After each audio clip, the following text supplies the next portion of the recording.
বলো, কে তুমি? ঋষি, আমার সঙ্গে কথা বলো। ঋষি, আমি কিছু জিজ্ঞাসা করছি, উত্তর দাও। আমি বলছি, ও কিছু বলবে না।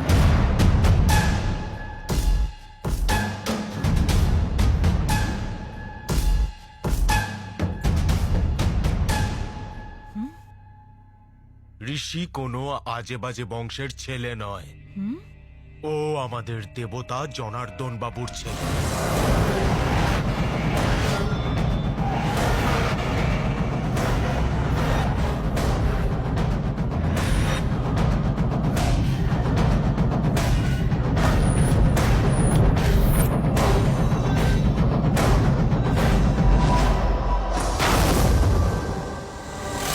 বড়বাবু এসে গেছেন, চলো দাদা ভেতরে যাই।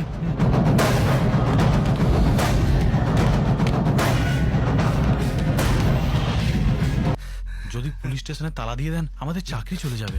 কমিশনার, আপনি জানতে চান এই লোকটা কি করেছে? লক্ষ্মী, বড়বাবু, ওনাকে বলো তোমার সঙ্গে কি হয়েছে। স্যার, ইনি আমার বড় দাদা, ইনি বোবা। কিছু লোক জোর জুলুম করে আমাদের সব জমি কেড়ে নিচ্ছিল। যখন আমরা সাহায্যের জন্য থানায় ইনার কাছে এলাম, উনি বললেন আমাদের সাহায্য তখনই করবেন যদি আমি উনার সাথে একটা রাত্রি থাকি। স্যার, এ তো আপনার ভাইপো, তাই না? তাতে কি হয়েছে? এই জয়রাম, হ্যাঁ দাদা। তোমার ছেলে অন্যায় করেছে, এরকম গদ্দারকে কি ছেড়ে দেওয়া উচিত? একেবারেই ছাড়া ঠিক হবে না। শুনলেন তো কমিশনার, এ আমার নিজের লোক হোক বা বাইরে যে কোনো লোক হোক, অপরাধ যে করবে তার শাস্তি পাওয়াই উচিত। বৌদি, জয়রাম, শক্তি এরকম করলো কেন? আমার সন্তান ভাগ্যটাই খারাপ। ওর জন্ম হতেই আমার স্ত্রী চলে গেল। আজকের পর থেকে আমার কোনো সন্তান নেই। বৌদি, দাদা খুব রেগে আছে।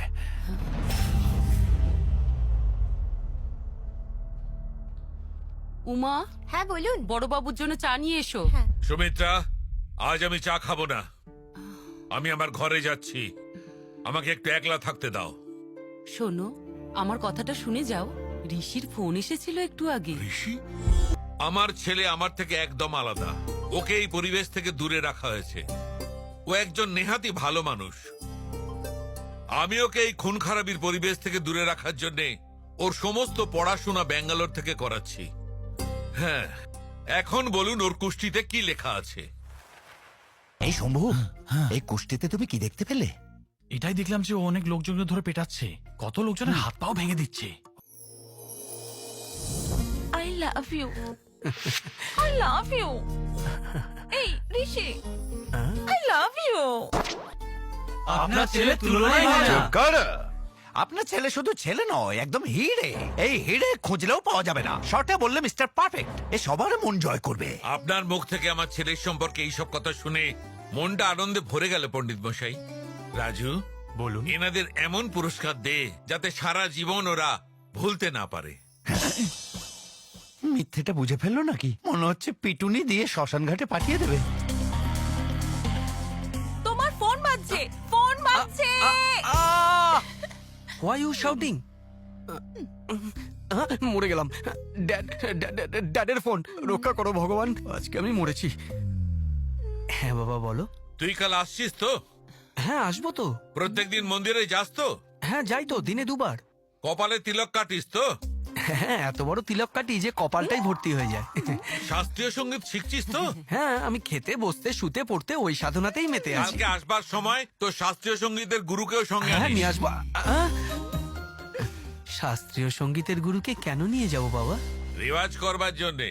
এখানে সেরকম কোনো গুরু নেই না। আচ্ছা এই কথা, তাহলে তো গুরুকে আমাকে নিয়ে যেতেই হবে। কেন এত চিন্তা কিসের? না না, চিন্তা কিসের? টাকা ফেলো, তামাশা দেখো। টাকা? ও শিট, না মানে ট্রেন, বাসের টিকিট, প্লেনের টিকিটের জন্য টাকা লাগবে না? কালকে তাড়াতাড়ি আসিস। ঠিক আছে বাবা। ফোনটা রাখছি। কাল আসছে তো। ফেসে গেলাম, ফেসে গেলাম, ফেসে গেলাম, ফেসে গেলাম। কি হয়েছে কি? বাবা ডেকেছে, তাও আবার শাস্ত্রীয় সঙ্গীত গুরুকে সঙ্গে নিয়ে যেতে বলেছে। শাস্ত্রীয় সঙ্গীত মানে? আমার বাবা এখানে আমাকে শাস্ত্রীয় সঙ্গীত শেখার এবং পড়াশোনার জন্যই পাঠিয়েছে, কিন্তু আমি তো শিখছি